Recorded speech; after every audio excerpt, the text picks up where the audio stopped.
بحیثیت مسلمان ہم سب کا ایمان ہے کہ یہ دنیا ہمیشہ باقی نہیں رہے گی، ایک دن سب کچھ ختم ہو جائے گا، اور ایسا ہونا بھی چاہیے، اس لیے کہ ہر آغاز کا ایک انجام ہوتا ہے، ہر ابتدا کی ایک انتہا ہوتی ہے۔ جس چیز پر زندگی آتی ہے اس پر موت کا آنا بھی لازم ہے۔ ہم اپنے آس پاس اس کی بہت سی نشانیاں دیکھتے رہتے ہیں۔ کائنات میں بہت سے دلائل بکھرے ہوئے ہیں جو ہمیں یقین دلاتے ہیں کہ ایک دن یہ سب کارخانہ بند ہو جائے گا، ختم ہو جائے گا، یہ دنیا فنا ہو جائے گی۔ وہ وقت قرآن پاک کے الفاظ میں زمین و آسمان پر بہت بھاری ہوگا، اور اس بھاری وقت کے آنے سے پہلے دنیا میں کچھ علامات نمودار ہوں گی۔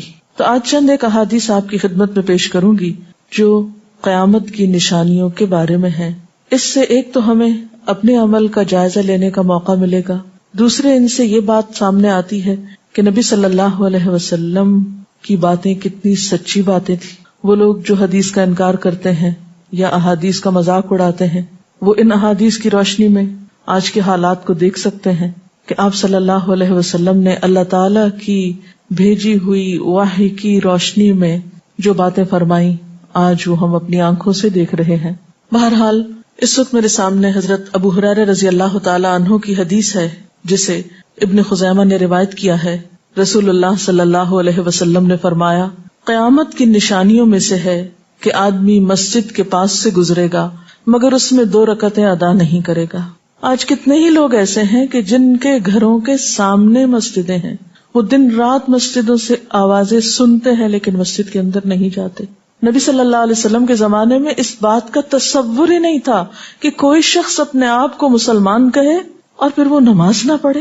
اسی لیے ہم دیکھتے ہیں کہ منافقین ہر حال میں مسجد میں پہنچتے تھے، بلکہ انہوں نے اپنی ایک الگ مسجد بھی بنائی تھی یا مسجد نامی عمارت بنائی تھی، لیکن قیامت کے نزدیک مسجدوں کے پاس سے گزرنے والے مسجد نہیں جائیں گے۔ ایک اور حدیث میں آتا ہے، حضرت انس فرماتے ہیں رضی اللہ تعالی عنہ کہ اللہ کے رسول صلی اللہ علیہ وسلم نے فرمایا، لوگوں پر ایک ایسا دور آئے گا کہ ان میں اپنے دین کی حفاظت پہ صبر کرنے والا اس شخص کی مانند ہوگا جو آگ کے انگارے کو اپنی مٹھی میں تھامنے والا ہے۔ یعنی دین پر استقامت اور دین پر عمل اتنا مشکل ہو جائے گا بعض اوقات کے جیسے ایک انگارہ ہاتھ میں لینا کہ انسان نہ لے سکے اور نہ پھینک سکے۔ ایک اور نشانی جو آپ صلی اللہ علیہ وسلم نے ہمیں بتائی وہ یہ کہ زمانہ قریب آ جائے گا، عمل میں نقص واقع ہوگا اور بخیلی پیدا ہو جائے گی، دل تنگ ہو جائیں گے۔ ایک اور حدیث میں آتا ہے کہ بخیلی کا عام ہونا قیامت کی نشانیوں میں سے ہے۔ آج آپ دیکھیں کہ بسا اوقات انسان کے پاس اللہ کی دی ہوئی بے شمار نعمتیں ہوتی، لیکن انسان ان نعمتوں میں کسی کو شریک نہیں کرتا۔ چھوٹی چھوٹی باتوں کو مائنڈ کر جانا، چھوٹی چھوٹی باتوں پہ ناراض ہو جانا، چھوٹی چھوٹی چیزوں کو حد سے زیادہ محسوس کر لینا، یہ سب کچھ شح کی وجہ ہی سے تو ہے، بخل کی وجہ سے ہی تو ہے۔ بخل صرف مال میں نہیں ہوتا، بخل تمام نعمتوں میں ہوتا ہے اگر ان میں اللہ کے دوسرے بندوں کو بطور شکر کے شریک نہ کیا جائے۔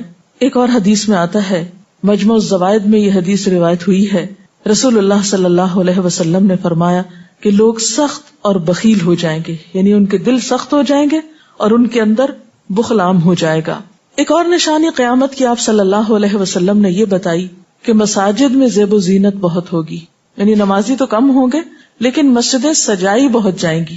حضرت انس بن مالک کی روایت ہے، مسند احمد نے اس کو روایت کیا ہے، رسول اللہ صلی اللہ علیہ وسلم نے فرمایا، قیامت قائم نہیں ہوگی یہاں تک کہ لوگ مسجدوں میں فخر و مباحات کریں گے، یعنی مسجد کے بنانے میں، اس کے سجانے میں، اس کی آرائش میں ایک دوسرے کا مقابلہ کرنے لگیں گے۔ ایک اور حدیث میں آتا ہے کہ قیامت کی علامات میں سے ہے کہ لوگ مسجدوں کو سجایا کریں گے، یعنی اللہ تعالیٰ کو نماز پڑھ کے خوش کرنے کی بجائے مسجد بنا کے سجا کے خوش کرنے کی کوشش ہوگی۔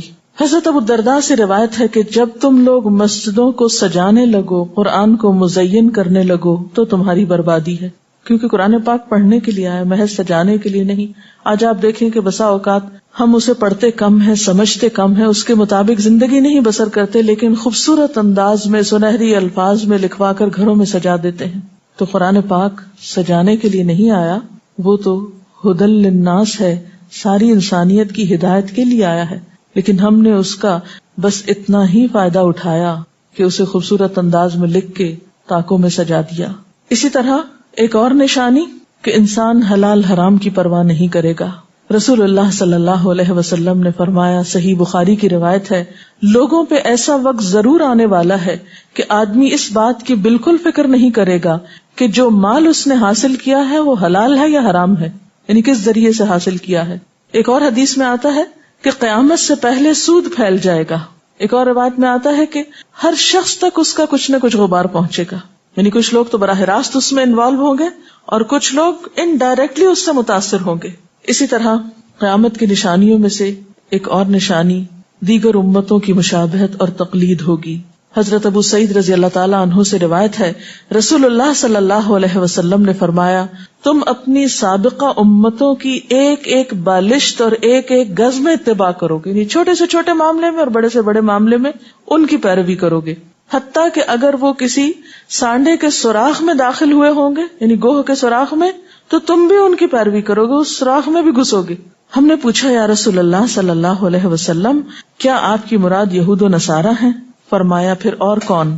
اور آج ہم مسلمان دیکھ سکتے ہیں کہ ہم کس کی پیروی کر رہے ہیں، کتاب اللہ اور سنت رسول اللہ صلی اللہ علیہ وسلم کی یا کسی اور کی. قیامت کی نشانیوں میں سے ایک نشانی زلزلے بکثرت آئیں گے. حضرت ام سلمہ سے روایت ہے، مسند احمد میں یہ روایت آتی ہے، رسول اللہ صلی اللہ علیہ وسلم نے فرمایا، قیامت سے پہلے موت کی سخت وبا پھیلے گی، پھر زلزلوں والے سال آئیں گے.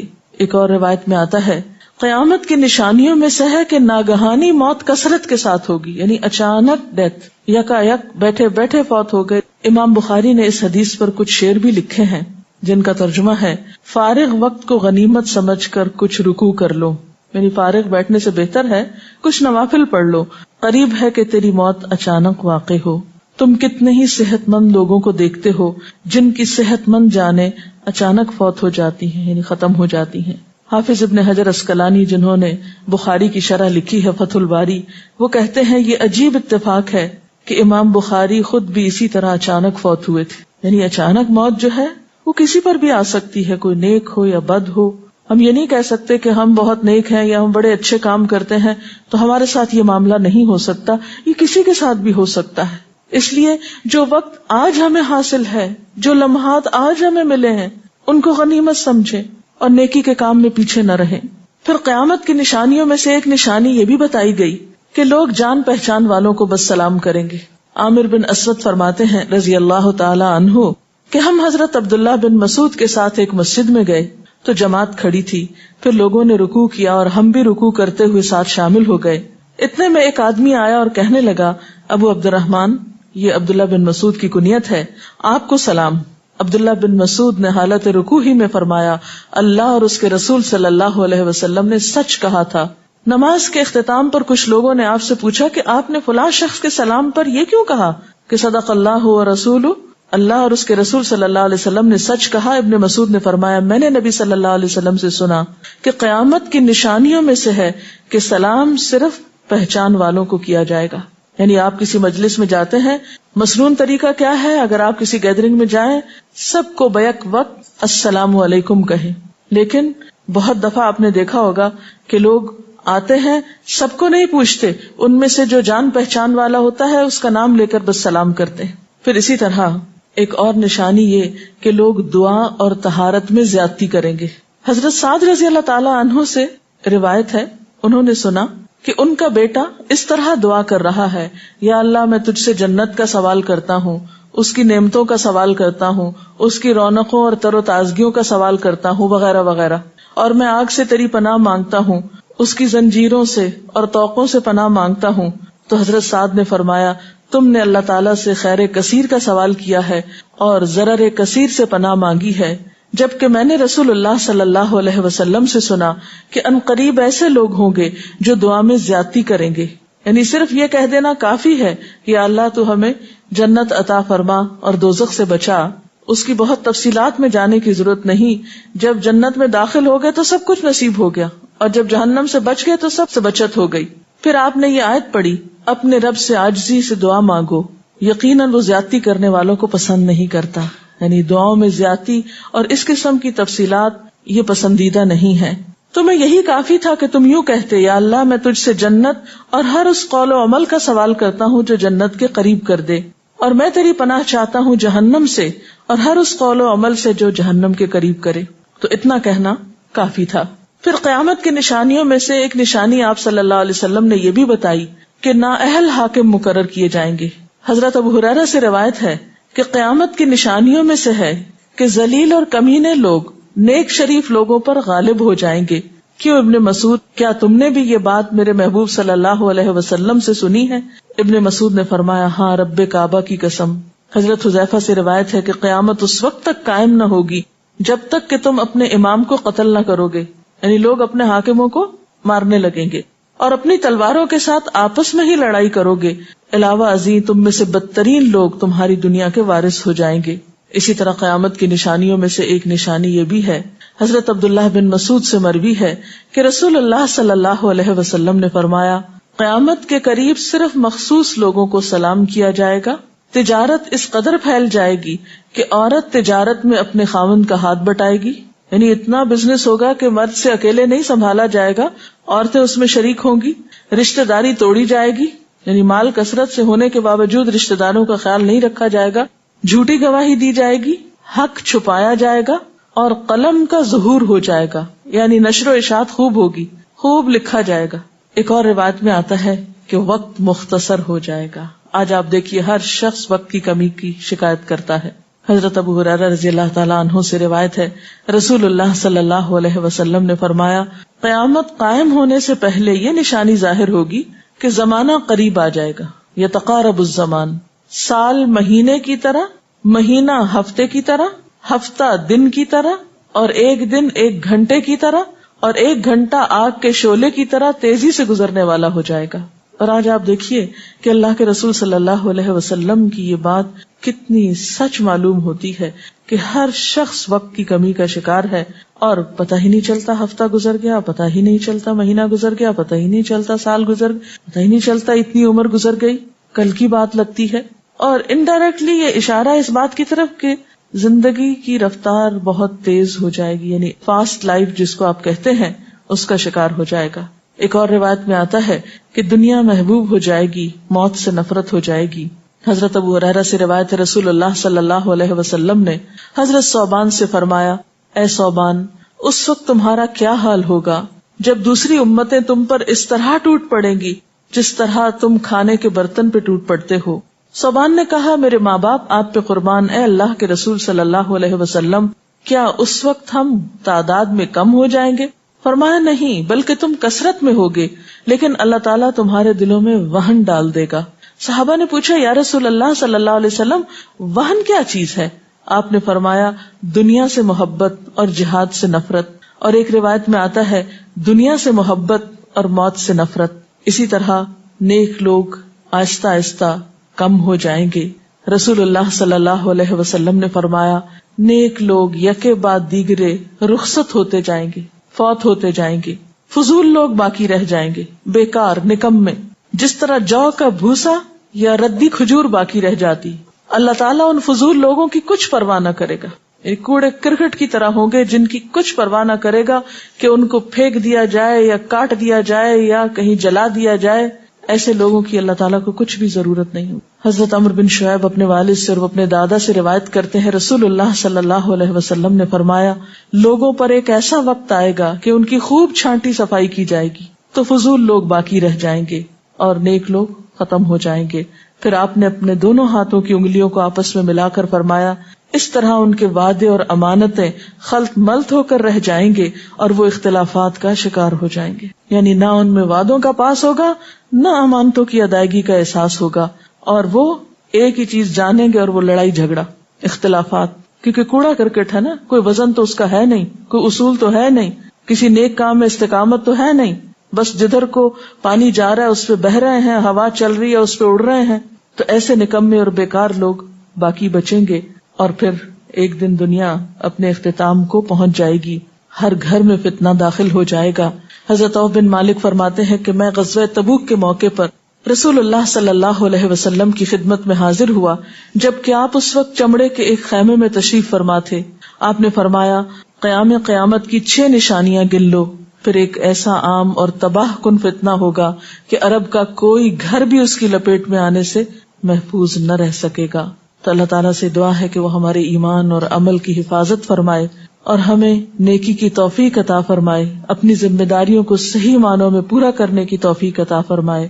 اگر آپ کے ذہن میں کوئی سوال ہو تو آپ کر سکتے ہیں. جو لوگ قیامت کی ان علامات کا مذاق اڑاتے ہیں اور کہتے ہیں کہ یہ حالات تو بہت عرصے سے ہیں، قیامت آنی ہوتی تو آ چکی ہوتی، تو ہم کیا کر سکتے ہیں، انہیں کیسے سمجھا سکتے ہیں؟ دیکھیے کہ جو لوگ مذاق اڑانے پر تل جاتے ہیں ان کا کوئی علاج نہیں. نبی صلی اللہ علیہ وسلم کے زمانے میں بھی ایسے لوگ موجود تھے جو دین کے شاعر کا مذاق اڑاتے تھے. قرآن نے ایسے لوگوں کو منافق بتایا ہے. اور بات یہ ہے کہ جب قیامت آئے گی تو پھر کسی سے پوچھ کر نہیں آئے گی، اس کا وقت تو اللہ تعالیٰ کو معلوم ہے، اور جب آ جائے گی تو کوئی اس سے فرار حاصل نہیں کر سکے گا. آج ہمیں اللہ تعالیٰ نے اختیار دیا ہے، چاہے تو کسی چیز کو مانے اور چاہے تو انکار کر دیں، لیکن جب اصل حقیقت سامنے آئے گی تو پھر ہم انکار نہ کر سکیں گے. آپ نے بتایا کہ قیامت کی نشانیوں میں ہے کہ طہارت میں بھی زیادتی کی جائے گی، تو اس سے کیا مراد ہے؟ اس کا معنی یہ ہے کہ لوگ طہارت حاصل کرتے وقت وسائل یا ریسورسز کو بہت ضائع کریں گے. مثلاً یہ کہ وضو کرتے وقت بہت زیادہ پانی لنڈھانا، بہت صابن گرانا، اسی طرح نہاتے وقت بہت پانی ضائع کرنا.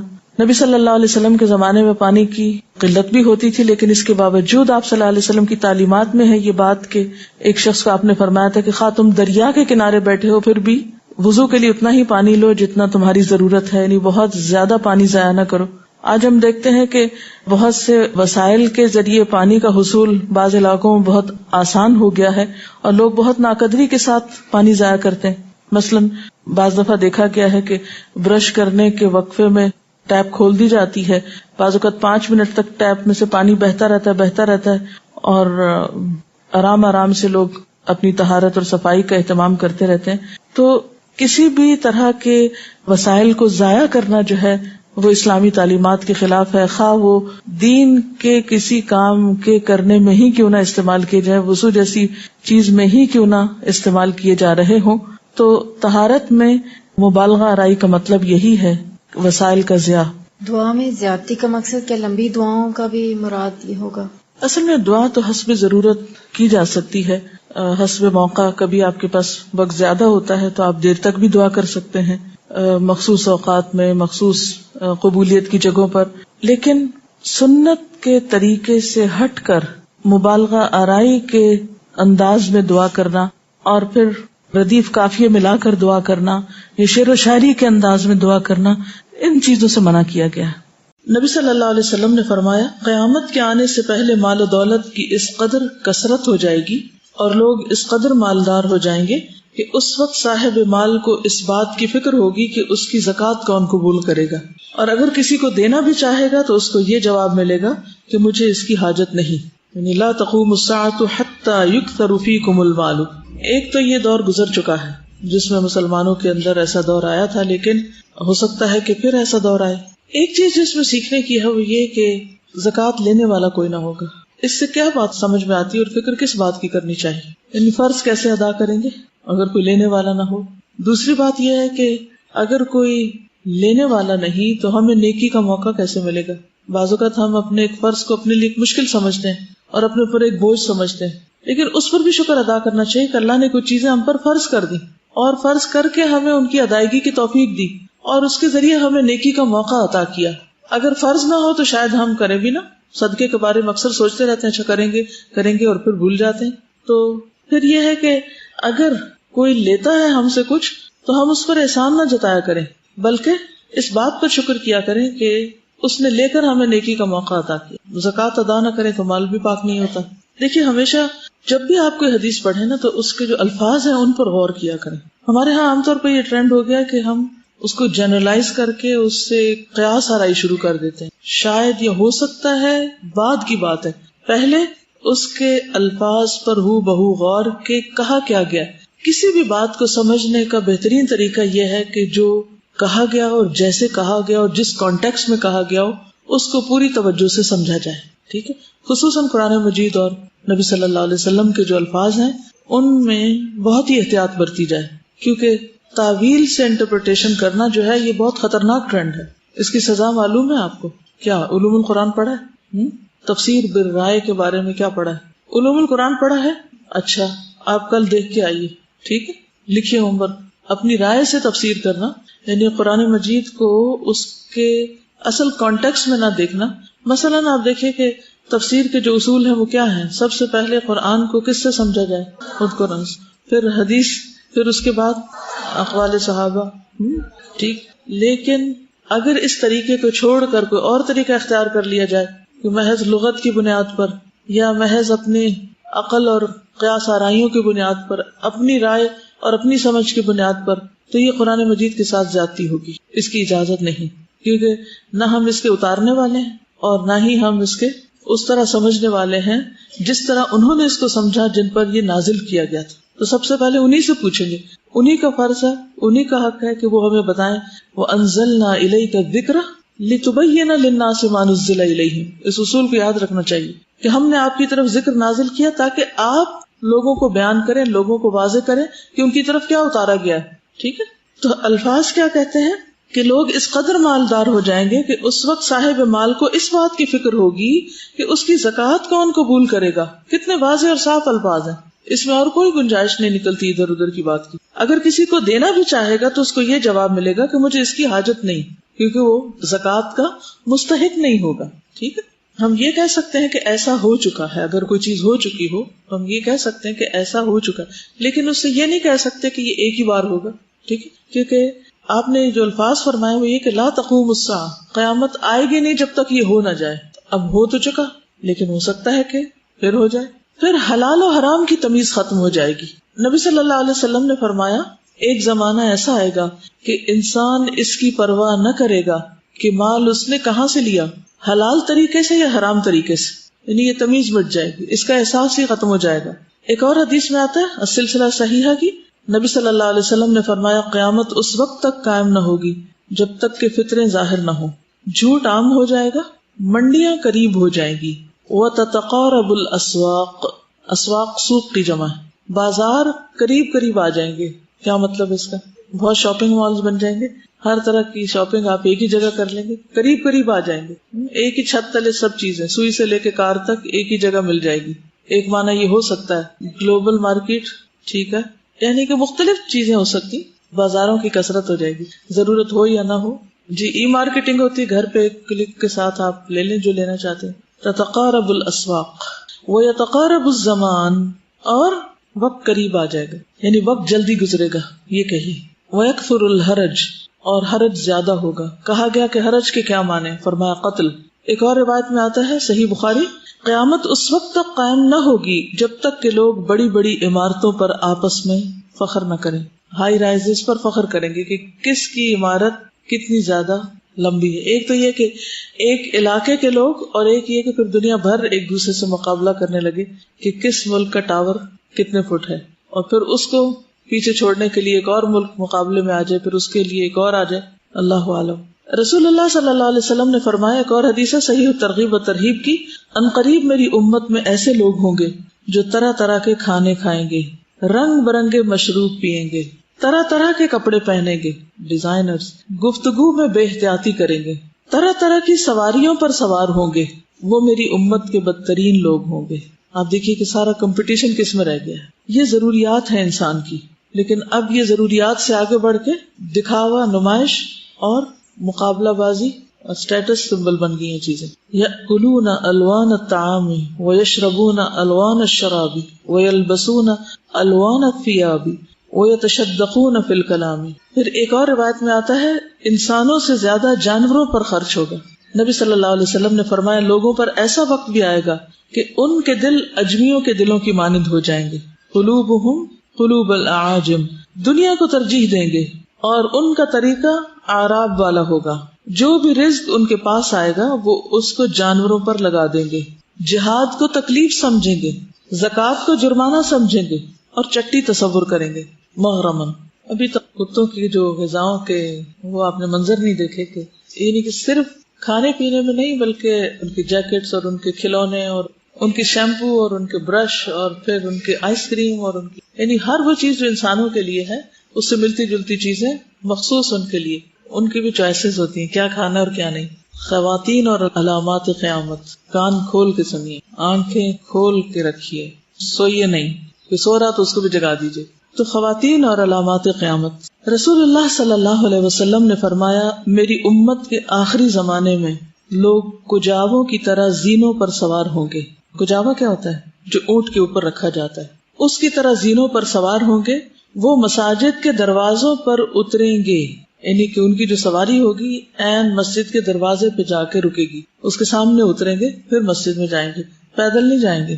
گاڑیاں کہہ لیجئے، گاڑیوں کی قسمیں کہہ لیجئے. ان کی عورتیں لباس پہننے کے باوجود ننگی ہوں گی. ان کے سر دبلے پتلے بختی اونٹوں کی کوہان کی طرح ہوں گے. عورتوں کے سر بختی اونٹوں کے کوہانوں کی طرح ہوں گے. اس میں آپ دیکھیے کہ یہ جو اونٹوں کے کوہانوں کی بات ہوئی ہے، اس کی چھوٹی سی تصویر میں نے آپ کے سامنے رکھی. کوہان آپ کو معلوم ہے نا کہ کیا ہوتا ہے؟ اونٹ کا ہمپ جو ہوتا ہے.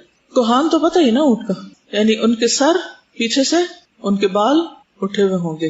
کوہان کو ڈرا کر کے دیکھ سکتے ہیں آپ. سیدھی سی بات ہے، چاہے جوڑا بنائے، چاہے پونی ٹیل، چاہے کوئی بھی طریقہ کریں جس سے بال اوپر اٹھ جائیں اور سر کے پیچھے ایک اور سر.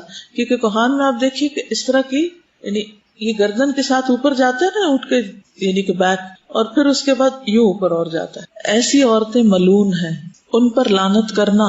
اگر تمہارے بعد کوئی اور امت ہوتی تو تمہاری عورتیں اس کی خدمت کرتی، جیسا کہ تم سے پہلے والی امتوں کی عورتوں نے تمہاری خدمت کی ہے. دیکھیے کہ بنی اسرائیل کا جب زوال ہوا تھا تو ان کی عورتوں کے ساتھ کیا کیا گیا تھا. قرآن مجید میں بنی اسرائیل کی سزا جو بتائی گئی ہے، بیٹوں کو مار دیتے تھے، مردوں کو مار دیتے تھے اور عورتوں کو غلام بنا لیتے تھے. اسی طرح بہت سی جنگوں میں عورتیں ہاتھ آئیں، غلام بنی. یعنی بعد میں اگر کوئی اور امت آتی ہے، نہیں کوئی اور پیغمبر آتا تو وہ پیغمبر کیا کرتا؟ ایسے مردوں یا ایسے لوگوں کے خلاف جہاد کرتا جیسے نبی صلی اللہ علیہ وسلم نے اپنے دور میں یہود کے ساتھ کیا تھا. آپ کو معلوم ہے کون سا غزوہ تھا جس میں خواتین کو قید کر دیا گیا تھا اور ان کے مرد مار دیے گئے تھے؟ جو ایک مشہور صحابی کے فیصلے پر ہوا تھا، بنو قریظہ.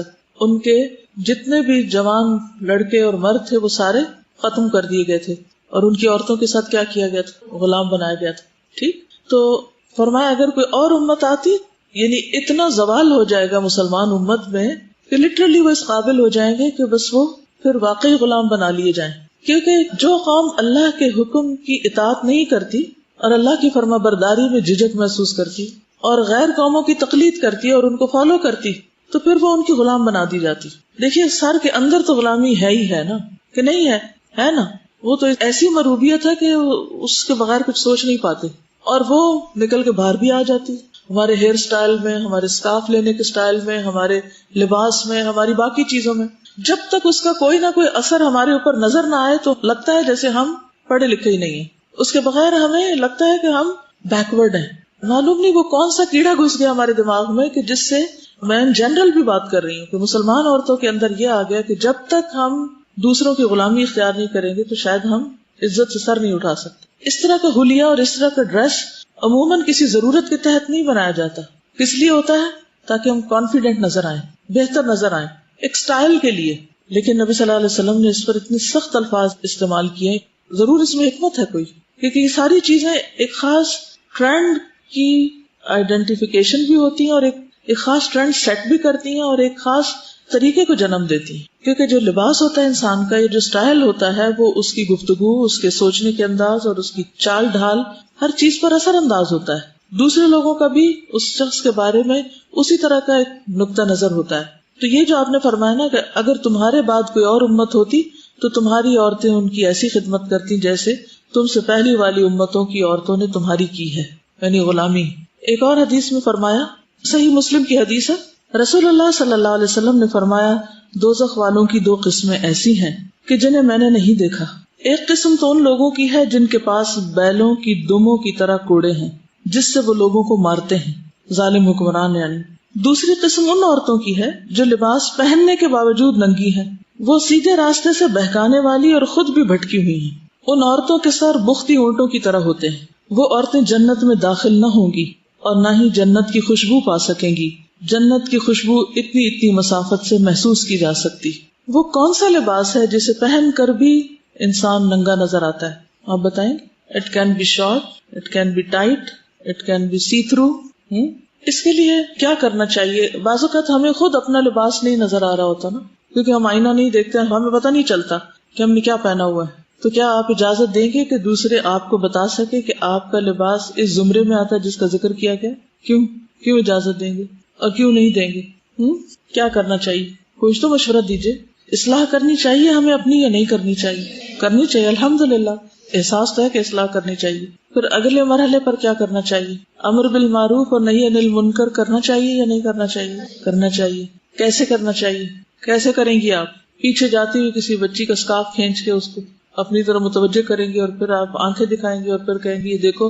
کیا کریں گی؟ سائڈ پہ لے جائیں گے، اس کا خون خشک ہو جائے گا. آپ سائڈ پہ کیوں لے جا رہے ہیں اس کو؟ اگر آپ مثلاً یہ کام نہیں کرتے، نہیں بتاتے، آپ کے سامنے ہو رہا ہے سب کچھ اور آپ نہیں بتاتے کسی کو، تو اس کا بھی کوئی نقصان ہے؟ کوئی پوچھ آپ سے ہوگی کہ آپ نے کیوں نہیں بتایا؟ ہوگی نا. جو لوگ جتنے قریب ہیں ایک دوسرے کے، جو جتنے دوست ہیں، وہ سب دوست اپنی دوستی کا سب سے پہلے تو حق ادا کریں. آپ اپنے کپڑے درست کر رہے ہیں اور دوسرے کو بتائیں میں نے تو یہ حدیث سن کے اپنے آپ کو تبدیل کر لیا ہے. نوٹ لکھ سکتے ہیں.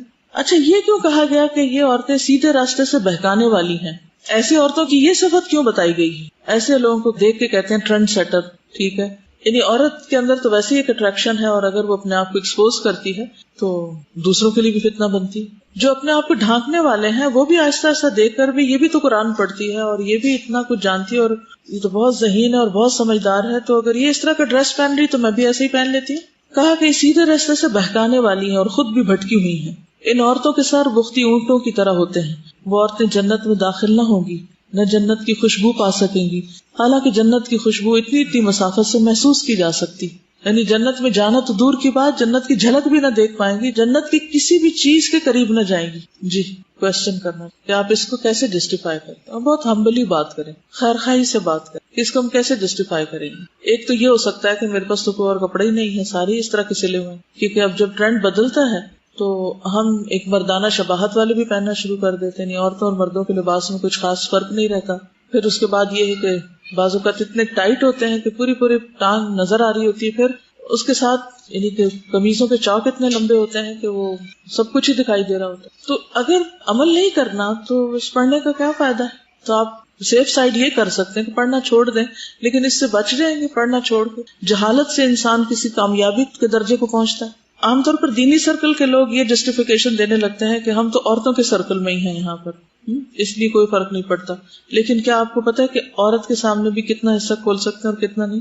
اب مثلاً اگر آپ ایک ٹراؤزر پہن کے آئے ہیں اور آپ کو گھر بھی واپس جانا ہے، آپ کو گاڑی میں بھی بیٹھنا ہے، گاڑی سے اترنا بھی ہے، گاڑی سے اتر کے گھر کے اندر تک بھی جانا ہے، جب آپ چلتے ہیں اور آپ کے ٹخنے بھی ننگے ہو جاتے ہیں اور پنڈلی کا بھی کچھ حصہ ننگا ہو جاتا ہے، تو اس کا کیا جواز ہے؟ اس کا آپ کے پاس کیا دلیل ہے؟ کس طرح جسٹیفائی کریں گے اس عمل کو؟ پھر نماز پڑھتے وقت جب آپ جھکتے ہیں اور لامحالہ ٹخنے ننگے ہو جاتے ہیں تو نماز ہی نہیں ہوتی. نمازی کا سطر اگر درست نہیں تو نماز نہیں ہوتی. تب آپ تھک بھی رہے ہیں، محنت بھی کر رہے ہیں اور ایسی نماز پڑھ رہے ہیں جو نہ پڑھے کے برابر ہے، پھر کیا فائدہ؟ اور اگر پڑھے لکھے لوگ یہ سب کچھ کریں تو ان پڑھ کا تو پھر کیا ہی عالم. جی بعض لوگوں کو کہا جائے تو کہتے ہیں مارکیٹ میں ہی ایسے کپڑے آ رہے ہیں. اگر مارکیٹ سے کپڑے نہ لیں گے آپ تو اگلی دفعہ وہ نہیں بنائیں گے. ویسے آپ کہیں کہ میں تو اس دفعہ پچھلے سال کی پہن رہی ہوں اور سی نہیں رہی اس لیے کہ میری ضرورت کا کپڑا ہے ہی نہیں اس میں. ہر ایک اگر جا کے یہی بات دہرائے گا تو مارکیٹ چینج ہو جائے گی. کبھی یہ نہ سمجھے کہ میری فیڈ بیک کوئی اہمیت نہیں رکھتی. دکانداروں کے لیے ہر کسٹمر کی، ہر گاہک کی فیڈ بیک بہت اہمیت رکھتی. ایک اور حدیث ہے، ابن عباس رضی اللہ عنہ نے عبداللہ بن حارث کو سر کے پیچھے جوڑا باندھے نماز پڑھتے دیکھا. مرد تھے تو وہ ان کو کھولنے کھڑے ہو گئے. نماز کے اندر انہوں نے کھولنا شروع کر دیا ان کا. وہ تو ہاتھ سے امر بالمعروف کرتے تھے.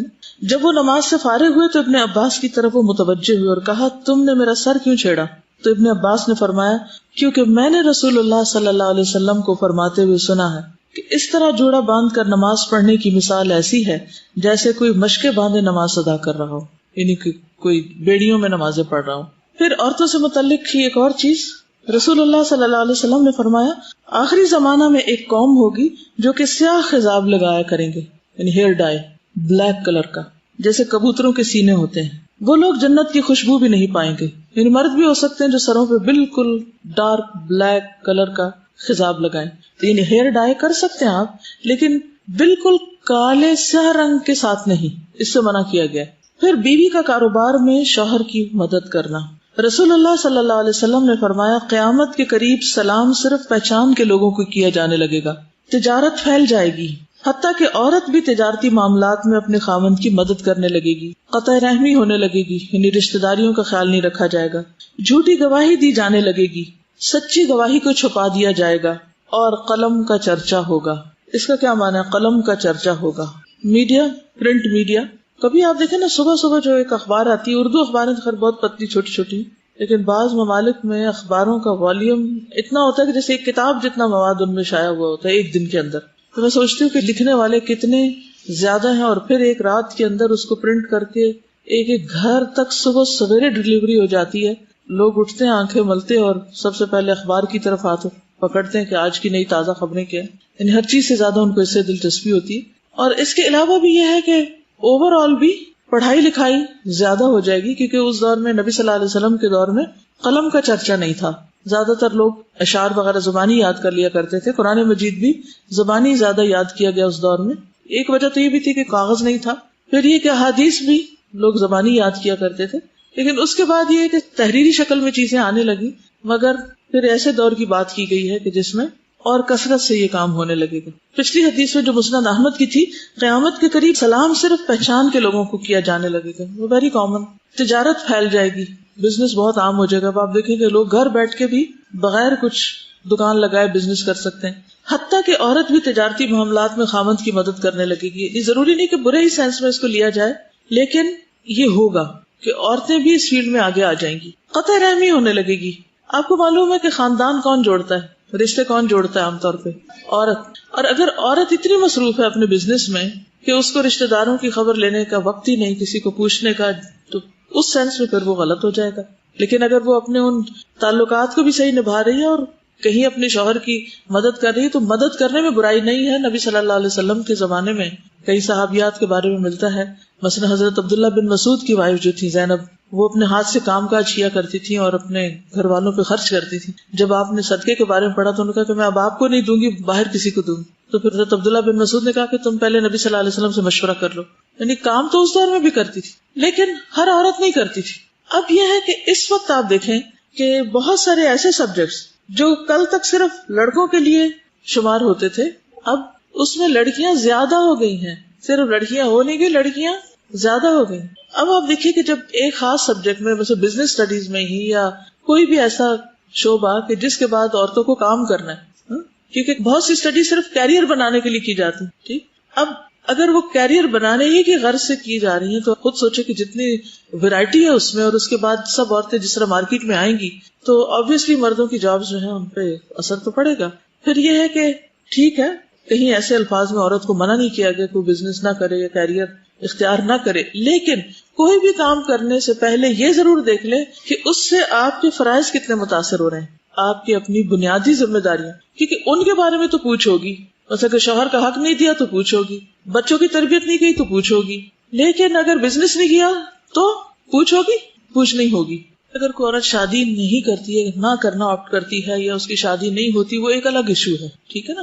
شادی کرنے کے بعد پھر بچوں کا حق نہ دینا، شوہر کا حق نہ دینا، سسرالی رشتہ داروں کو نہ پوچھنا، اپنے بہن بھائیوں سے بالکل بے پرواہ ہو جانا، یہ چیزیں پھر ٹھیک نہیں، ٹھیک ہے. تو ان سب چیزوں کے اندر ایک بیلنس قائم کرنا بہت ضروری ہے، کیونکہ کچھ شعبے تو ایسے ہیں جہاں عورتوں کو ہونا ہی ہوگا، ٹھیک. اور پھر زندگی کا کچھ وقت ایسا بھی آ جاتا ہے کہ جب بچے بھی بڑے ہو جاتے ہیں، جب اور ذمہ داریاں اتنی نہیں رہتی اور عورتیں کام کر سکتی ہیں. کام کرنے کو سرے سے منع نہیں کیا گیا، لیکن obviously ہر چیز کا ایک درجہ ہوتا ہے.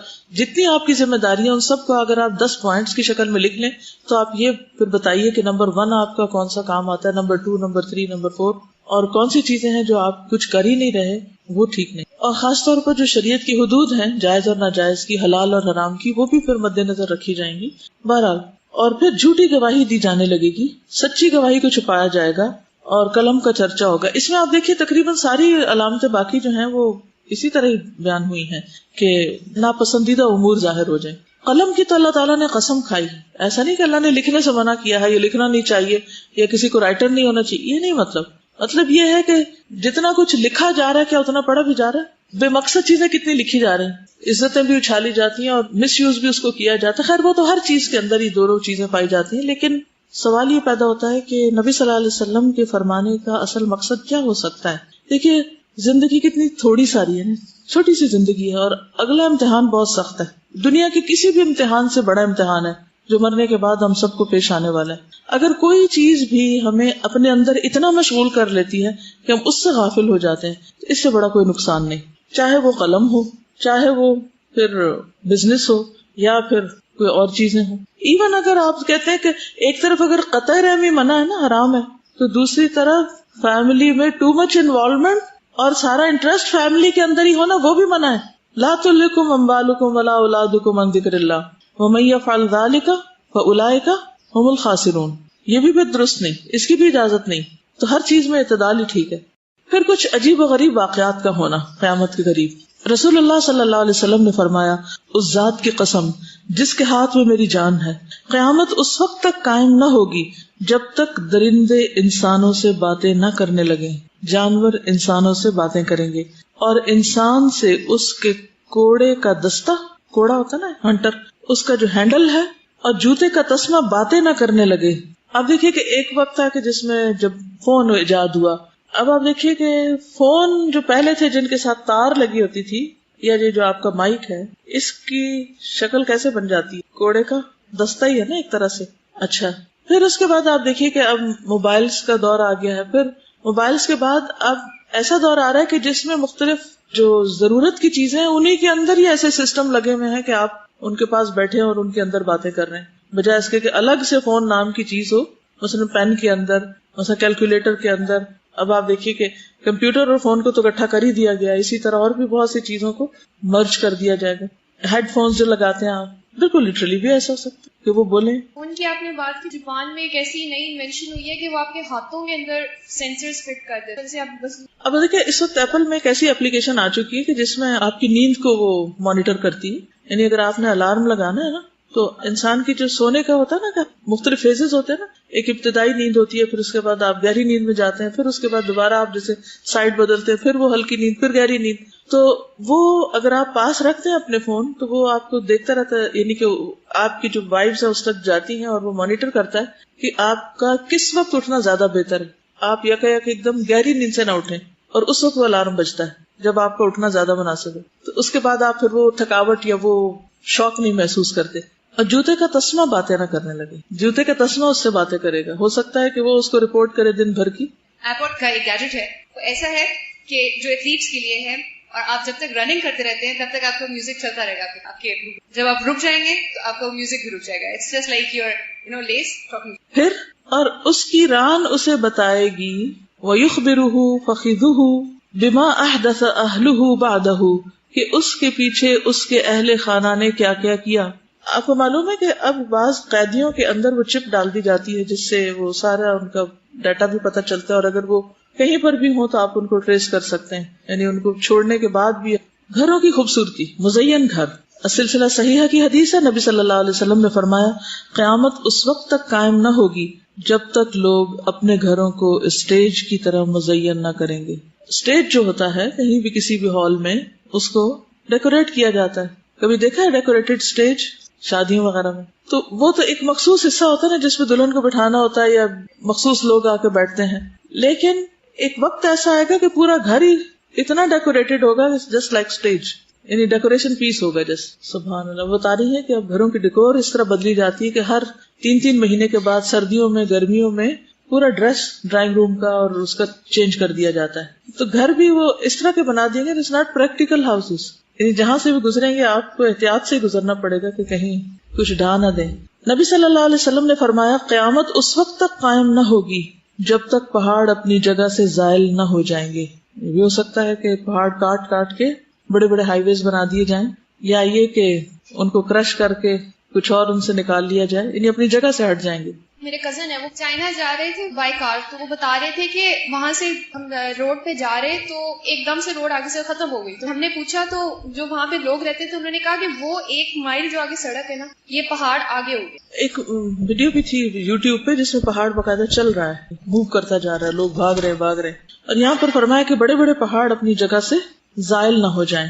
زائل کا مطلب یہ ہے کہ صرف چلنا ہی نہیں بلکہ ختم ہو جانا بھی ہے. حتی تزول الجبال، اور تم ایسے بڑے بڑے امور نہ دیکھ لو جو تم پہلے نہیں دیکھا کرتے تھے. یعنی ایسے واقعات ہوں گے جو پہلے نہیں ہوتے تھے. نئی نئی چیزیں ہوگی. رسول اللہ صلی اللہ علیہ وسلم نے فرمایا قیامت کے قریب چاند بڑا ہو جائے گا، جبکہ ایک رات کا چاند نظر آئے گا تو کہا جائے گا کہ یہ 2 رات کا چاند ہے، یعنی پہلی رات کا چاند دوسری رات کے چاند کی طرح دکھنے لگے گا. نبی صلی اللہ علیہ وسلم نے فرمایا قیامت کے قبل لوگوں کی شکلیں بگڑیں گی، انہیں دھنسایا جائے گا اور ان پر سنگ باری کی جائے گی، یعنی پتھروں کی بارش ہوگی. علامات قیامت میں کبائر کا ارتکاب، یعنی کبیرہ گناہ کس طرح کریں گے لوگ. رسول اللہ صلی اللہ علیہ وسلم نے فرمایا بے شک مجھے اپنی امت پر گمراہ کرنے والے اماموں کا ڈر ہے، یعنی ایسے مذہبی لیڈر ہوں گے جو لوگوں کو ہدایت سے ہٹا دیں گے. اور جب میری امت میں تلوار رکھ دی جائے گی تو قیامت تک نہیں اٹھائی جائے گی، یعنی لڑنے جھگڑنے لگیں گے تو پھر ختم نہیں ہوگا وہ آپس کا لڑائی جھگڑا. اور قیامت اس دن تک قائم نہ ہوگی یہاں تک کہ میری امت کے بعض قبائل مشرکین سے جا ملیں گے، اور یہاں تک کہ میری امت کے بعض قبائل بتوں کی عبادت کریں گے. اور بے شک میری امت میں 30 کذاب ہوں گے جن میں سے ہر ایک یہ دعویٰ کرے گا کہ وہ نبی ہے، اور میں خاتم النبیین ہوں، میرے بعد کوئی نبی نہیں. اور میری امت میں سے ایک جماعت ہمیشہ حق پر رہے گی، ان کے مخالفین انہیں کوئی نقصان نہ پہنچا سکیں گے یہاں تک کہ اللہ کا فیصلہ آ جائے. یعنی ایسا نہیں کہ حق بالکل ہی ختم ہو جائے گا. جب مسلمانوں کے کچھ گروہ ایسے کام کر رہے ہوں گے تو وہاں کچھ لوگ ابھی بھی صحیح بات کو پکڑ کر رکھیں گے. پھر قبیلہ دوس کے شرک کے بارے میں فرمایا کہ قیامت قائم نہ ہوگی یہاں تک کہ قبیلہ دوس کی عورتوں کی پشتیں ذوالخلصہ کے بت کے گرد طواف کرتے ہوئے حرکت کریں گی. یہ دوس قبیلے کا بت ہے نا دور جاہلیت میں، ذوالخلصہ. پھر پچھلی امتوں کی روش اختیار کرنا. آپ نے فرمایا قیامت اس وقت تک قائم نہ ہوگی جب تک میری امت اس طرح پچھلی امتوں کے مطابق نہ ہو جائے گی جیسے بالشت کے اور ہاتھ کے برابر ہوتا ہے. کیسے؟ ہاتھ کے برابر ہوتا ہے، ہو بہو ویسے کی ویسی ان جیسے کام کریں گے. پوچھا گیا یا رسول اللہ صلی اللہ علیہ وسلم پچھلی امتوں سے کون مراد ہیں؟ فارس اور روم. آپ نے فرمایا تو پھر اور کون؟ سود، زنا اور شراب کا عام ہونا. فرمایا قیامت سے پہلے سود، زنا اور شراب عام ہو جائے گا. نبی صلی اللہ علیہ وسلم نے فرمایا قیامت اس وقت تک قائم نہ ہوگی جب تک ایسے نہ ہوگا کہ لوگ گدھوں کی طرح راستوں میں زنا کریں گے. کئی علاقوں میں تو ایسے منظر آپ دیکھ سکتے. میں نے کہا کیا ایسا بھی ہوگا، یعنی کہ انسان اتنا جانوروں کی سطح پر اتر آئے گا؟ آپ نے فرمایا ہاں ضرور ہوگا. صحیح الجامع الصغیر کی روایت ہے، نبی صلی اللہ علیہ وسلم نے فرمایا آخری زمانے میں لوگوں کی شکلیں بگڑے گی، انہیں دھنسایا جائے گا، ان پر سنگ باری کی جائے گی. جب گانے بجانے کے آلات ظاہر ہو جائیں گے اور گانے والیاں بھی عام ہوں گی اور شراب حلال سمجھی جائے گی، یعنی گانے کا ٹرینڈ بہت زیادہ ہو جائے گا اور گانے والیاں بہت کثرت سے پیدا ہو جائیں گی. لوگوں میں تبدیلیاں رونما ہو جائیں گی، نیک لوگ چلے جائیں گے، برے لوگ باقی رہ جائیں گے. فرمایا قیامت اس وقت تک قائم نہ ہوگی جب تک اللہ اہل زمین میں اپنی فوج نہ بنا لے. اس کے بعد زمین میں گھٹیا لوگ رہ جائیں گے جو نیکی کو نیکی اور گناہ کو گناہ نہیں سمجھیں گے. یہ کتنی بڑی بات ہے کہ جو گھٹیا لوگ کون ہوں گے؟ جو نیکی کو نیکی نہ سمجھے اور گناہ کو گناہ نہ سمجھے، یعنی نیکی اور برائی کی تمیز ہی مٹ جائے گی. ابھی آپ کہہ رہے ہیں نا کہ بعض لوگ پڑھ بھی لیتے ہیں حدیث، جان بھی لیتے ہیں، اور پھر اس کے باوجود ان کو سمجھ نہیں آتی کہ وہ غلط کر رہے ہیں. اگر سمجھ آ جائے کہ غلط کر رہے ہیں تو پھر تو وہ نہ کریں ایسے. رویفہ بن ثابت بیان کرتے ہیں کہ خشک اور تر کھجوریں رسول اللہ صلی اللہ علیہ وسلم اور صحابہ کے سامنے پیش کی گئیں، خشک اور تر ملی جلی. آپ نے کھائیں، یعنی لوگوں نے کھائیں، اور گٹلیاں اور وہ چیزیں باقی رہ گئی جو بیکار تھیں. اگر آپ نے دیکھا ہوگا کہ بہت ساری کھجوریں رکھی اور بہت سارے لوگ بیٹھ کے کھا رہے ہیں، تو جب وہ ختم ہوتی ہے تو صرف کیا بچتا ہے؟ خراب کھجوریں اور گٹلیاں. رسول اللہ صلی اللہ علیہ وسلم نے فرمایا کیا تم جانتے ہو کہ یہ کیا ہے؟ یعنی آپ ہر مثال سے اور ہر چیز سے کوئی نہ کوئی سبق سکھاتے تھے. فرمایا پھر بہتر چلے جائیں گے، اس کے بعد بہتر چلے جائیں گے، یعنی پہلے بہتر چلے جائیں گے پھر اس کے بعد کے بہتر چلے جائیں گے. اچھے اچھے لوگ باری باری نکلتے جائیں گے دنیا سے، یہاں تک کہ ایسے لوگ رہ جائیں گے جیسے یہ گٹلیاں اور بیکار کھجوریں رہ گئی. اس قسم کے لوگ دنیا میں باقی رہ جائیں گے، یعنی ایک کے بعد ایک جنریشن کا زوال ہوتا چلا جائے گا. فرمایا قیامت اس وقت تک قائم نہیں ہوگی یہاں تک کہ انتہائی حقیر لوگ دنیا کے سعادت مند لوگ شمار نہ ہونے لگے. لا تقوم الساعة حتى يكون اسعد الناس بالدنيا لکع ابن لکع، ان کو سب سے خوش قسمت سمجھا جانے لگے گا. سنن ترمذی کی روایت ہے، رسول اللہ صلی اللہ علیہ وسلم نے فرمایا ان قریب لوگوں پر دھوکے اور فریب کے چند سال آئیں گے کہ ان میں جھوٹے کو سچا اور سچے کو جھوٹا، خائن کو امانت دار اور امانت دار کو خائن سمجھا جائے گا، اور رویبضہ قسم کے لوگ گفتگو کریں گے. پوچھا گیا کہ یہ کون ہے؟ رویبضہ سے کیا مراد ہے؟ آپ نے فرمایا معمولی اور کم عقل لوگ جو عوام الناس کے امور پر بحث مباحثہ کریں گے، یعنی کم عقل قسم کے لوگ عوام الناس یا لوگوں کے حالات کے اوپر یا ان کی سچویشنز پر بحث مباحثے آپس میں ڈسکشنز کریں گے. دیکھیے آج کل لوگوں کے پاس علم ہو یا نہ ہو، سمجھ ہو یا نہ ہو، کچھ جانتے ہو یا نہ ہو، لیکن ہر شخص تبصرہ کر رہا ہے. پڑھا لکھا ہے، ان پڑھ ہے، کچھ جانتا ہے، کچھ نہیں جانتا، ہر ایک ماہر ہے گفتگو کا. عام لوگوں کی رائے لی جا رہی ہوتی ہے بہت سی چیزوں میں، اور وہ اپنی اپنی رائے دے رہے. اب ایک سننے والا بچہ بیٹھ کے دیکھ رہا ہے، سن رہا ہے، اسے کیا پتا یہ جو رائے دینے والا یہ صحیح بھی دے رہا ہے یا نہیں دے رہا. انٹرنیٹ کے پولز پہ آپ دیکھیے، رسول اللہ صلی اللہ علیہ وسلم نے فرمایا میرے زمانے کے لوگ سب سے بہتر ہیں، یعنی صحابہ سب سے بہترین لوگ تھے، پھر ان کے بعد والے تابعین، پھر ان کے بعد والے تبع تابعین، پھر ان کے بعد ایسے لوگ آئیں گے جو موٹا ہونا چاہیں گے اور موٹاپے کو پسند کریں گے. وہ لوگ گواہی طلب کیے بغیر گواہی دیں گے، یعنی ان کو پوچھا نہیں جائے گا لیکن خود ہی آ جائیں گے گواہ بن کے. حکومت سے متعلق علامات قیامت. نبی صلی اللہ علیہ وسلم نے فرمایا دین ہمیشہ قائم و باقی رہے گا یہاں تک کہ قیامت قائم ہو جائے یا تم پر 12 خلفاء حاکم ہو جائیں. وہ سب کے سب قریش سے ہوں گے. اور میں نے آپ سے سنا آپ فرماتے تھے کہ مسلمانوں کی ایک چھوٹی سی جماعت کسرا یا اولاد کسرا کے سفید محل کو فتح کرے گی. میں نے آپ سے مزید سنا کہ قیامت کے قریب کذاب ظاہر ہوں گے، بس تم ان سے بچتے رہنا. قیامت کے قریب کذاب ظاہر ہوں گے، جھوٹے لوگ، جھوٹی باتیں پھیلانے والے. ایک اور روایت میں آتا ہے آپ نے فرمایا قیامت اس وقت تک قائم نہ ہوگی جب تک کہ قبیلہ قحطان میں ایک شخص ایسا پیدا نہ ہو جو لوگوں پر اپنی لاٹھی کے زور سے حکومت کرے گا، یعنی ظالم حکمران ہوگا. فرمایا دنوں اور راتوں کا سلسلہ اس وقت تک ختم نہ ہوگا یہاں تک کہ ایک آدمی بادشاہ بن جائے گا جسے جہجاہ کہا جائے گا، یعنی یہ بھی ایک عجیب نام.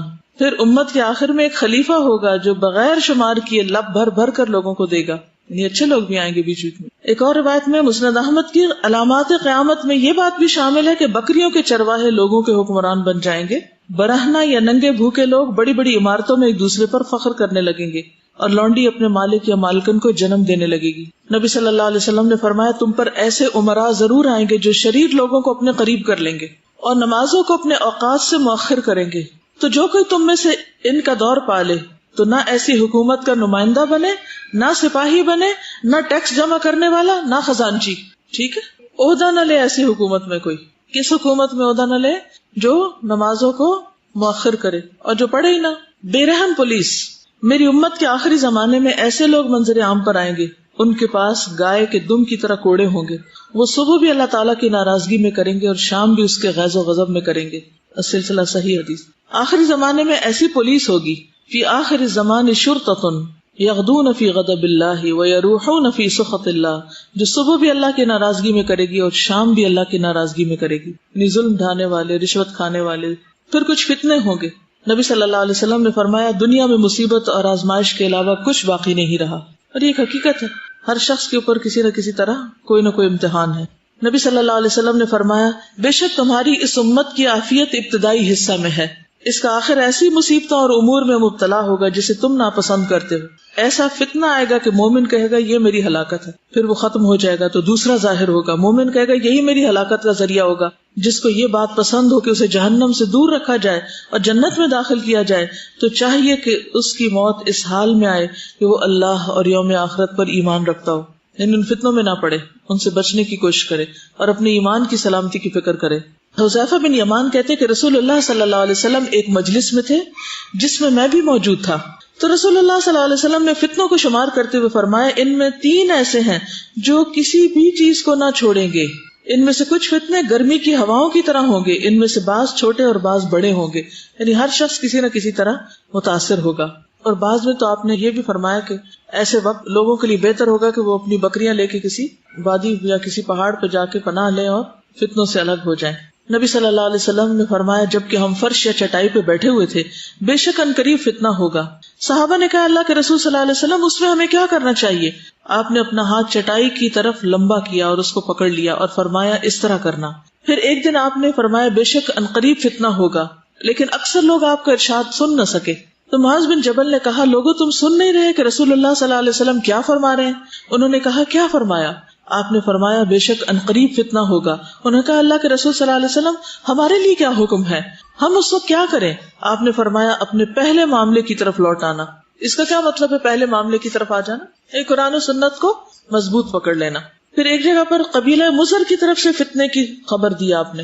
پھر اچانک موت کی بات، سڈن ڈیتھ، نبی صلی اللہ علیہ وسلم نے فرمایا قیامت کی نشانیوں میں سے یہ بھی ہے کہ چاند موٹا اور بڑا سامنے نظر آنے لگے گا، اور کہا جائے گا کہ یہ تو 2 دن کا چاند ہے، اور یہ کہ مسجدوں کو گزرگاہ بنا لیا جائے گا، اور اچانک موت ظاہر ہوگی، موت الفجأہ، پھر بیماریاں اور مشقتیں۔ رسول اللہ صلی اللہ علیہ وسلم نے فرمایا میری امت پر ایسا زمانہ آئے گا کہ وہ دجال کی تمنا کرنے لگیں گے، یعنی قیامت آ جائے۔ میں نے کہا اللہ کے رسول صلی اللہ علیہ وسلم میرے ماں باپ آپ پہ قربان، ایسا کیوں ہوگا؟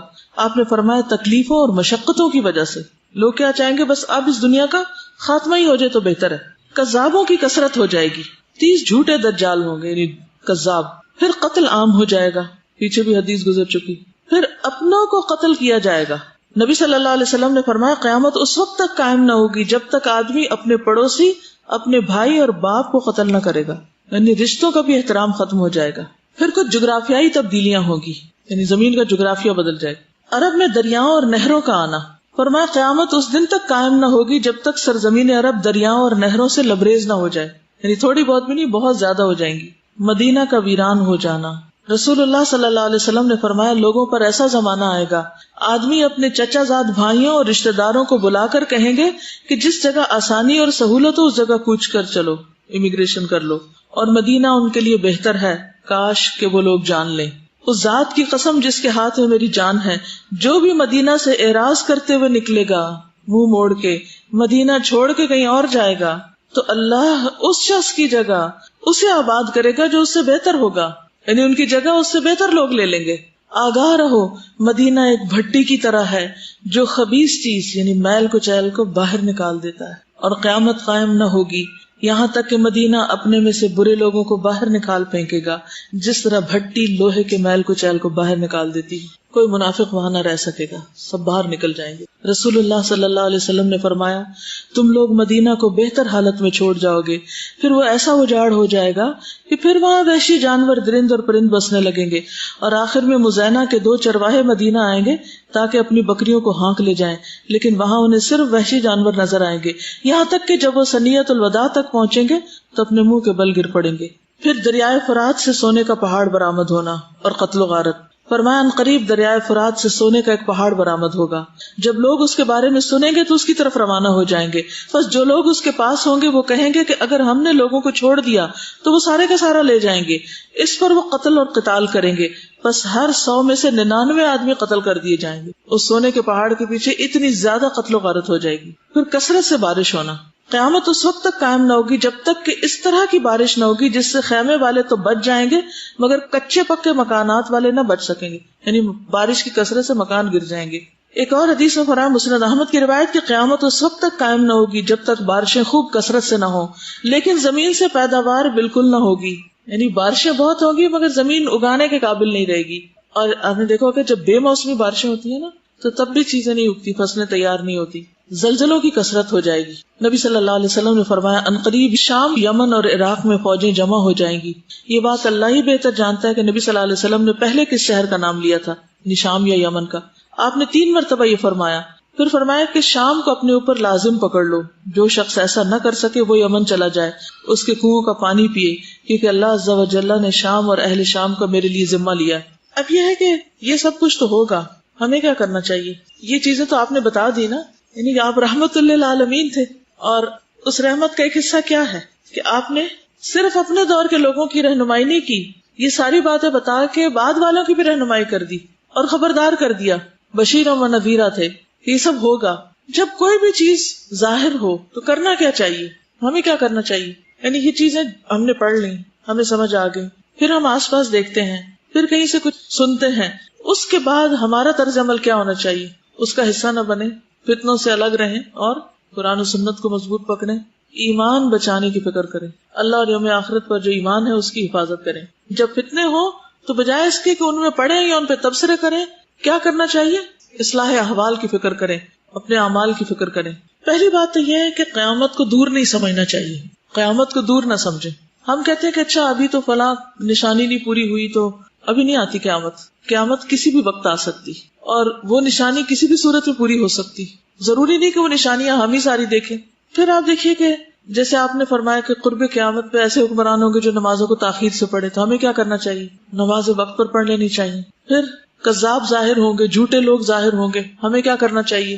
ان سے بچ کے رہنا چاہیے، ان کی باتوں میں نہیں آنا چاہیے. پھر جب جھوٹ بہت عام ہو جائے گا تو ہمیں کیا کرنا چاہیے؟ سچ کو تھام لیں، سچ کو لازم پکڑیں. نبی صلی اللہ علیہ وسلم نے فرمایا جب زمانہ قریب آ جائے گا، یتقارب الزمان والی جب نشانی پوری ہوگی تو مسلمان کا خواب جھوٹا نہ ہوگا، اور تم میں سے جو بات میں سچا ہوگا اس کا خواب بھی سچا ہوگا. اگر لوگ اس وقت گھروں کو مزین بہت زیادہ کر رہے ہوں گے تو ہمیں کیا کرنا ہے؟ اس کو صاف ستھرا رکھنا ہے، پریکٹیکل بنانا ہے. یعنی صاف ستھرا ہو، اچھا ہو، لیکن جس مقصد کے لیے گھر ہوتا ہے وہ مقصد اس میں پورا ہو، پریکٹیکل ہو. بعض اوقات نماز پڑھنے کی جگہ نہیں ہوتی، بعض اوقات یہ ہے کہ وہ اس لیے نہیں بنایا جاتا کہ اس میں ہم آرام سے رہ سکیں، کیونکہ گھر کو اللہ نے سکون کی جگہ بنایا تو وہ عذاب بن جاتا ہے ان کے لیے. اس کی صفائی ستھرائی، اس کی ڈیکوریشن، اس کی مینٹیننس، اسی کے پیچھے بھاگتے رہتے ہیں. ایسا گھر نہیں بنانا چاہیے جو بہت مینٹیننس مانگے، ایسا نہیں بنانا چاہیے کہ جو ہمیں اللہ سے غافل کر دے. ایسا نہیں ہونا چاہیے کہ جو دکھاوے اور نمائش کا ذریعہ ہو، جس میں کسی کے آنے کا مقام نہ ہو. کیونکہ بعض اوقات ایسا ہوتا ہے نا کہ اس طرح کا گھر بنایا جاتا ہے کہ جس میں کوئی آنے والا کمفرٹیبل نہ ہو. اپنی ڈریسنگ کو ٹھیک کرنا ہے، صلہ رحمی کرنی ہے. انہوں نے والدین کی فرما برداری کی بات کی کہ قیامت کے قریب اولاد جو ہے وہ ماں باپ کے سر چڑھ جائے گی، لونڈی اپنے آقا کو جنم دے گی. تو یعنی کہ بچے یا جو ماتحت ہوں گے وہ سر چڑھ جائیں گے ایک طرح سے. اب ایسی چیزیں جب ہیں تو ایسا تو مارکیٹ میں ہو رہا ہوگا، عوام کر رہے ہوں گے، لیکن ایک مومن کا طرز عمل ہر حال میں کیسا ہوتا ہے؟ وہ لوگوں کو دیکھ کے نہیں اپنے طریقے بناتا. وہ کس کے مطابق کرتا ہے؟ سنت کے مطابق. کیونکہ ماں باپ کے ساتھ جو احسان کرنا ہے اس کا کوئی نعم البدل ہے ہی نہیں. کوئی اور طریقہ نہیں ہے کہ جس سے آپ اتنی بڑی نیکی کما سکیں جو والدین کے ساتھ احسان کے ساتھ کما سکتے ہیں. جتنی مارکیٹیں گھر کے قریب ہو گئی، ایکسیسیبل ہو گئی، اتنا زیادہ مارکیٹ پہ گھومنے پھرنے کی جگہ بنا لی، ضرورت ہو یا نہ ہو صرف ونڈو شاپنگ. پھر یہ ہے کہ ممکنہ حد تک اپنے آپ کو فتنوں سے بچانا چاہیے. رسول اللہ صلی اللہ علیہ وسلم نے فرمایا عنقریب ایک فتنہ ہوگا جس میں لیٹا ہوا شخص بیٹھے ہوئے سے بہتر ہوگا، بیٹھا ہوا کھڑے سے بہتر، کھڑا ہوا چلنے والے سے بہتر، اور چلنے والا بہتر ہوگا اس فتنے میں کوشش کرنے والے سے، یعنی جو اس میں پڑا ہوا ہوگا. ابو بکر رضی اللہ عنہ نے فرمایا کہ یا رسول اللہ آپ مجھے کیا حکم دیتے ہیں؟ آپ نے فرمایا جس کے پاس اونٹ ہو اسے چاہیے کہ اپنے گھر والوں سے جا ملے، اور جس کے پاس مویشی ہو تو اپنی بکریوں سے جا ملے، جس کی کوئی کھیتی ہو تو زمین سے جا ملے، یعنی دور چلے جائے، دور کی جگہوں پر. کہا پس جس کے پاس ان میں سے کچھ بھی نہ ہو وہ کیا کرے؟ فرمایا اسے چاہیے کہ اپنی تلوار اٹھائے اور اس کی دھار کو پتھر پر مار کر کند کر دے تاکہ لڑنے کے قابل نہ رہے، پھر جہاں تک ہو سکے فتنے سے بچنے کی کوشش کرے. یہ سنن نبی داؤد کی روایت تھی. ابو سعید خدری سے روایت ہے رسول اللہ صلی اللہ علیہ وسلم نے فرمایا وہ وقت قریب ہے جب مسلمان کا عمدہ مال اس کی بکریاں ہوگی جن کے پیچھے وہ پہاڑوں کی چوٹیوں اور برساتی وادیوں میں اپنے دین کو بچانے کے لیے بھاگ جائے گا. اصل چیز ہے اپنے دین اور ایمان کو بچانا، اس کی فکر کرنی چاہیے. صحیح بخاری. پھر لوگوں کے حقوق ادا کرنا اور خود اپنا حق اللہ سے مانگنا. عبداللہ کہتے ہیں رسول اللہ صلی اللہ علیہ وسلم نے ہم سے فرمایا تم میرے بعد بعض کام ایسے دیکھو گے جو تم کو برے لگیں گے. صحابہ نے عرض کیا یا رسول اللہ صلی اللہ علیہ وسلم آپ اس سلسلے میں کیا حکم دیتے ہیں؟ فرمایا انہیں ان کا حق ادا کرو اور اپنا حق اللہ سے مانگو. علم پر عمل کرنا، جیسے کل بھی پڑھا تھا نا کہ 10ویں حصے پہ بھی کوئی عمل کر لے گا تو نجات پا جائے گا. پھر برے لوگوں سے تعاون نہ کرنا، حکومتی عہدوں سے بچنا، قرآن و سنت کو تھامنا، اللہ کے گھر سے فائدہ اٹھانا. اس کے بعد ہم کچھ بڑی نشانیاں پڑھیں گے جس میں دجال ہے. جی فرمائیے. یہ کہہ رہی ہیں کہ زبان سے کمانے کا کیا مطلب ہے؟ یعنی چرب زبانی کر کے لوگوں کے مال ہتھیا لے گی. کوئی ایسا پیشہ ہے جس میں صرف زبان سے کمایا جاتا ہو؟ کئی ایک ہیں، ایک نہیں کئی پیشے. اصل میں دیکھیے جب ہم ایک حدیث پڑھتے ہیں نا تو پھر ہمیں اس کے پڑھنے کا مطلب یہ کہ ہم غور و فکر کریں کہ ایسا کہاں کہاں کیا ہو رہا ہے. ضروری نہیں کہ آپ اپنے تجربات یا اپنی باتیں جو ہیں ان کو حرف آخر سمجھ کر یا ان کو حتمی تفسیر سمجھ کر لوگوں کو بتانا شروع کر دیں، لیکن سب سے پہلے اپنی اصلاح کی ضرورت ہوتی ہے کہ جب یہ کہا گیا ہے تو میں کہاں کھڑی ہوں، مجھے کیا کرنا چاہیے، کہیں یہ بات میرے اندر تو نہیں، مجھے اس سے بچنا چاہیے. اب مثلا نجومی پامسٹ وغیرہ کیا کرتے ہیں، بہت سارے، آپ غور کیجئے گا بہت ساری چیزیں ہیں اس میں، یعنی آپ مجھ سے نہ نکلوائیں، خود غور کر کے اس کو، بہت ساری چیزیں. یعنی اس میں مراد اس سے یہ ہے کہ ناجائز طریقے سے، یعنی اگر میں ذکر کروں گی تو پھر بہت بات کھل جائے گی، آپ غور کرتے جائیں گے تو بے شمار چیزیں آپ کو سامنے نظر آئیں گی. آج کے لیے اتنے کافی ہے. سبحانک اللہم و بحمدک نشہد ان لا الہ الا انت نستغفرک و نتوب الیک. السلام علیکم و رحمۃ اللہ وبرکاتہ.